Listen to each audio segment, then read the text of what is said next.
오늘 3회차 라이브 방송인데요. 오늘은 예고드린 대로 학부모도 교육의 한 주체이다. 이렇게 제가 예고를 드렸는데요. 얼마 전, 며칠 전 너무너무 안타까운 일이 있었죠. 부산에서 3명의 학생이 이제 동반으로 같이 자살을 했는데요. 나온 신문 보도로 봐서는 고3 학생이었고 성적에 대한 너무너무 마음 아픈 일입니다. 사실 이런 일은 근본적으로 아까 어떤 그 기사에서 사회적인 학살이라고 이야기를 하던데 맞는 표현이라고 생각합니다. 비교당하고 경쟁하는 세상 속에서 너무너무 심적인 압박을 받고 그로 인해서 이런 일이 벌어졌다고 생각합니다. 3명의 학생에게 무엇라 할 말이 없습니다. 어른으로서 정말 미안하고 참담할 뿐입니다. 저는 오늘은 학부모에 대해서 이야기를 하려고 합니다. 지난번에 학부모 민원에 대해서 이야기를 했었는데요. 오늘은 이어서 왜 학부모가 함께 아이를 길러야 하는지를 말씀드리고자 합니다. 저는 교육의 주체를 이야기할 때 3주체를 넘어 4주체를 이야기합니다. 학생, 학부모, 요즘은 이제 보호자라고 합니다. 앞으로 보호자라고 같이 섞어서 쓰겠습니다. 학생, 보호자, 그리고 교사, 그리고 저는 지역사회를 더 보태서 이야기하는데요. 사실 이 지역사회는 보호자들과 그렇게 크게 다른 개념은 아닙니다. 우리 학교에 다니고 있는 학생들이 대부분 다 그 지역 속에서 살고 있고 그 지역을 구성하고 있는 분들이 또 보호자이시기도 하시죠. 그래서 학생들이 이 마을 속에서 함께 마을에 있는 보호자들, 어른들이 함께 기를 때 학생들은 제대로 자랄 수 있다고 생각합니다. 오늘은 제 책에 있는 내용 중에서 102쪽에 나와 있는 사례를 말씀드리고자 합니다. 여기서는 제가 소제목을 학부모회, 내 아이 아닌 우리 아이, 다친 아이 등하교 시원이라고 썼는데요. 사실 이 마을에서 어른들이 함께 아이들을 돌볼 때 아이들은 훨씬 더 잘 성장할 수 있습니다. 왜냐하면 지금처럼 자녀가 한 자녀, 두 자녀 많아야 그리고 또 부모들도 보호자들도 굉장히 구성이 다양합니다. 조선 가정부터 시작해서 이혼 가정 그리고 또 위탁돼 있는 학생들도 있고 그리고 또 다문화 학생들도 굉장히 많습니다. 그래서 예전과 다르게 공동체적인 그런 어떤 가족 문화가 많이 없어진 상황에서는 지역에서 함께 공동체적으로 아이를 기를 때 아이들이 잘 성장할 수 있다고 생각합니다. 제가 오늘 말씀드리는 사례는 크게 2가지를 말씀드리고자 합니다. 우리 중학교에서 있었던 사례인데요.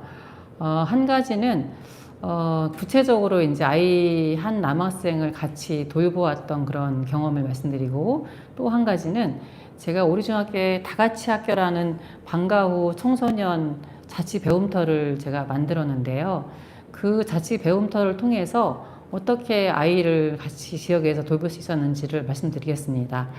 먼저 첫 번째 사례는 102쪽에 나와 있는 사례이기도 한데요. 2019년 2학기였던 것 같은데 제가 매일 교문 앞에서 학생들을 등교 지도를 하고 있거든요. 등교 맞이를 하고 있는데 그때 여름에 한 남학생이 땀을 뻘뻘 흘리면서 무거운 가방을 메고 양쪽에 이렇게 목발을 짚고서 어렵게 등교를 하고 있었습니다. 그래서 그 학생에게 물어봤더니 주말에 넘어져서 발목이 이제 크게 다친 거죠.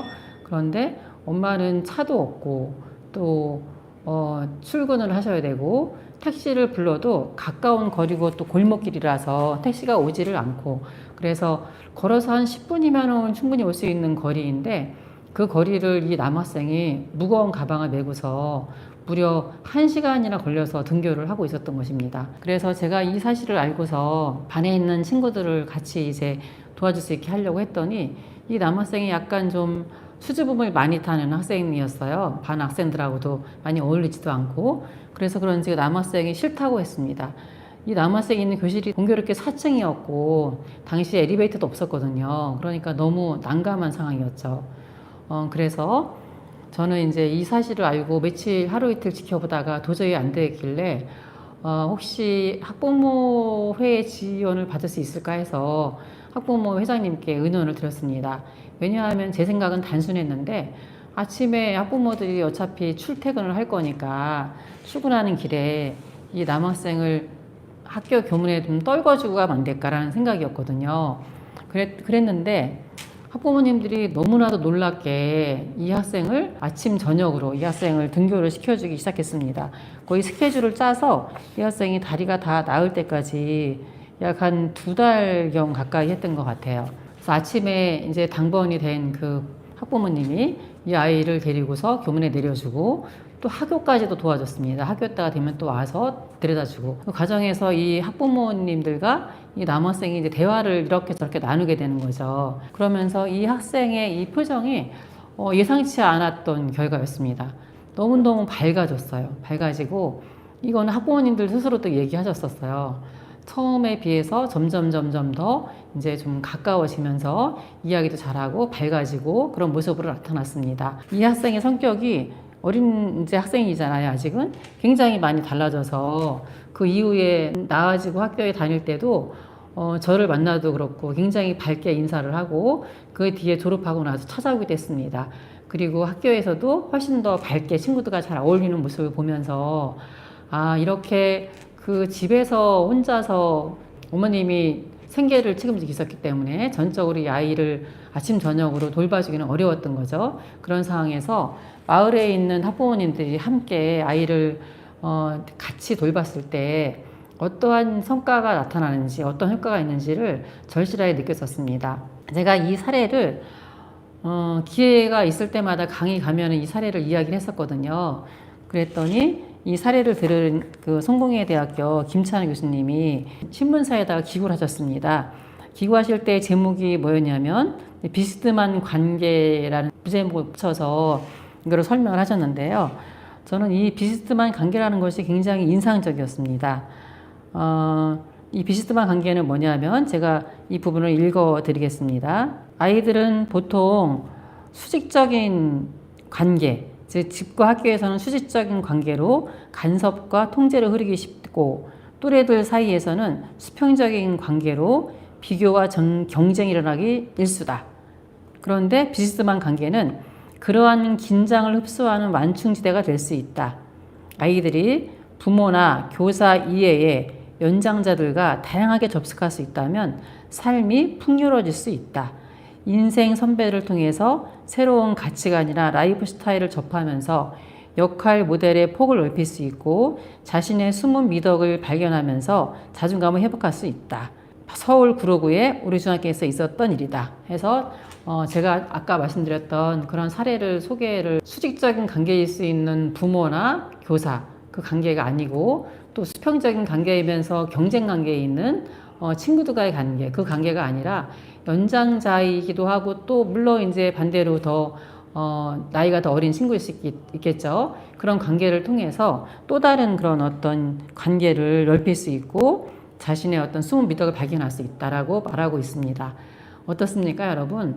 지금 학생들의 관계를 보면은 굉장히 수직적인 관계와 수평적인 관계 위에는 없죠. 그러나 마을에서 선후배들과 같이 잘 어울리고 잘 지내고 또 마을에 있는 어른들과 잘 지낼 수 있는 관계가 된다면 약간은 떨어져 있으면서 여러 가지를 경험할 수 있는 비스듬한 관계를 만들 수 있지 않을까 싶습니다. 네, 두 번째 사례를 말씀드리겠습니다. 제가 우리 중학교에 방과후 청소년 자치 배움터를 만들었는데요. 다같이 학교라고. 거기서 일하게 되는 그 청년들이 밤 9시까지는 상주를 하고 있거든요. 그런데 한 번은 한 청년이 저한테 이야기를 했습니다. 어떤 그 1학년 남학생이 방과 후에, 그러니까 학교가 끝나고 나서 계속 거기서 집에 가지 않고 있다라는 사실을 듣고 깜짝 놀랐습니다. 그 남학생이 학교에 좀 부적응해서 어려움을 겪고 있는 학생이었거든요. 그래서 사실을 파악해 보니 그 학생이 가출을 해서 집에 들어가고 있지 않은 상황이었습니다. 담임교사한테 이제 물어봐서 알게 된 거죠. 아마 가출 이틀째인가 그랬던 것 같아요. 그래서 이 사실을 알고 부모한테 바로 연락을 했습니다. 엄마한테 연락을 해서 엄마를 학교에 오시라고 해서 엄마에게 같이 상담을 하고 아마 엄마랑 싸워서 아이가 그때 가출을 했던 것 같아요. 이제 초등학교 때까지는 엄마 이야기라면 뭐든지 꼬박꼬박 잘 듣던 아이였는데 중학생이 되면 좀 다르잖아요. 자기 정체성을 찾는 시기이기 때문에 그래서 엄마하고 갈등이 있었던 것 같고 이제 그 사실을 제가 파악하고 나서 어머니에게 이야기했습니다. 어떤 경우라도 아이를 집 밖에 내놔서는 안 된다. 사실 그 아이가 집 밖으로 나간 것은 엄마가 그렇게 말을 했다고 합니다. 엄마가 이제 화가 나서 아이를 뺨을 한 대 때리기도 했고, 너 그렇게 할 거면 집을 나가라. 그러니까 이 남학생 이제 이었는데 욱해갖고 집을 나갈 수밖에 없었겠죠. 자존심이 있으니까. 그래서 어머니를 제가 모셔서 상담하면서 그랬습니다. 절대로 어떤 경우라도 아이를 나가라는 소리를 하면 안 된다. 그리고 아이를 때리는 것도 절대 안 된다. 다시 한번 그런 일이 있으면은 학교에서는 그 부분을 의무적으로 신고하게 되어 있기 때문에 신고할 수밖에 없다라고 말씀을 드리고, 그리고 당장 이 아이가 밖에서 더 방황하면서 바깥 생활에 적응하기 전에 빨리 최대한 아이를 집으로 데려갈 것을 강하게 요구하였습니다. 그리고 그날 바로 어머니가 다 같이 학교 공간에 있었던 그 남학생을 기다려서 학생을 데리고 집으로 갈 수 있었습니다. 그 다음날 아침에 제가 등교맞이를 하느라고 교문에 서 있었는데요. 그 남학생의 표정이 너무너무 환하게 아주 밝게 웃으면서 먼저 선생님 안녕하세요 이렇게 밝게 인사하면서 등교하는 모습을 보았습니다. 제가 조금 더 문제를 빨리 발견할 수 있었던 것은 그 다같이 학교 공간이라는 공간이 있어서 그 아이가 갈 곳이 없을 때 거기서 방과 후에 시간을 보낼 수 있었고, 또 그것을 유심히 살펴봤던 청년이 있었기에 가능한 일이었습니다.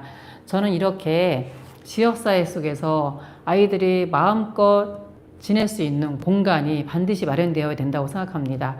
지금 청소년 공간은 너무너무 없습니다.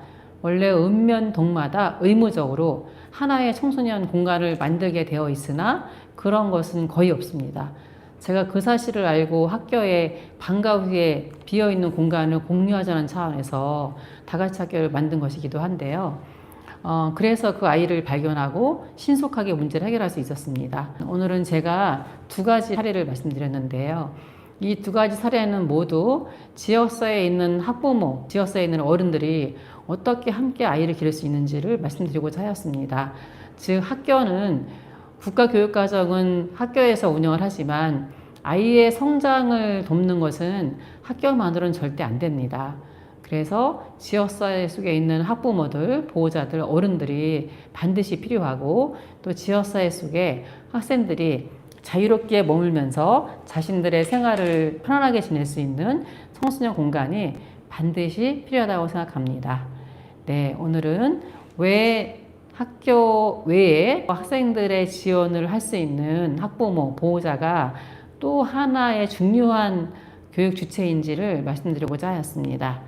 네, 다음 주 월요일 날 3시 반에는 늦지 않게 뵙도록 하겠습니다. 감사합니다.